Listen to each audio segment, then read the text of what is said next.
To class Papua New Guinea's football style as primitive is to give an uneducated and naive opinion.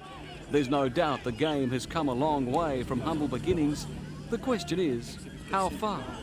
I used to play bare feet, running around, catching the balls, all that, but very limited. In Hagen only, it didn't spread anywhere else. So we thought it was a white man's game. The barefoot stories make good copy, but PNG's quarter-final 7 success in Sydney is hard evidence Rugby League is pulling up its socks. Not bad for a grassroots sport played for nothing on at times substandard grounds. Above all, their record is produced with little junior or school development and by a government whose funds are stretched. So stretched, there's no money to even supply footballs to poor villages. The schools are not playing rugby league anymore, or even any other sport. There's no sporting carnivals, As I said, state for the future of sports in the country. Most budding players make it by foot to town. A hard-pressed rural economy means no money for football. But rugby league excellence can mean a job. By no means a ticket to glory, but at least a way to stop starving. Footballers, they normally get a little bit, better priority than a lot of other applicants in most of the jobs because of the popularity in the sport. A lot of people know them through the game. That's why you get a lot of footballers involved in becoming salesmen, in various jobs throughout the country. Some of them are unemployed, so it's not really a ticket to glory, although they do have a following. Rugby League to Mount Hagen is also a major reason for a big drop in the crime rate. Socially, it's also bonded expat Australians and the local population.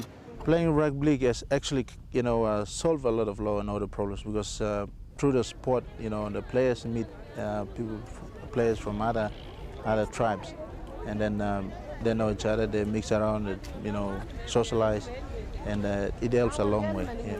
The game's increasing profile in parts of New Guinea is due to the financial backing of the tobacco industry. Cigarette sponsorship isn't outlawed. In fact, the game's administrators in many towns are also sales managers for tobacco companies. Cigarette involvement may be abhorred here, but in PNG, it's the lifeblood. The second biggest influence is Australian League champion Mal Meninga. Hero worshipped, most model their game on his.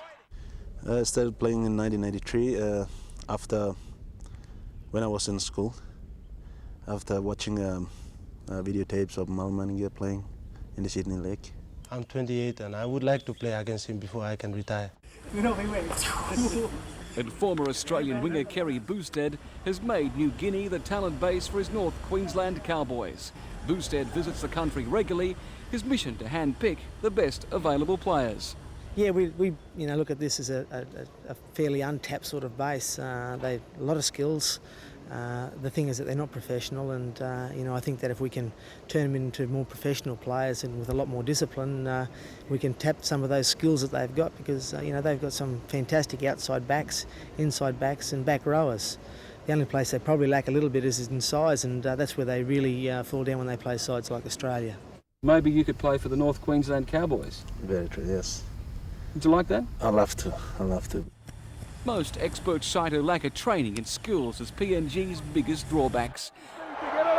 But their 7 success and recent defeats of international teams like Great Britain and France prove their rating as a league backwater is questionable.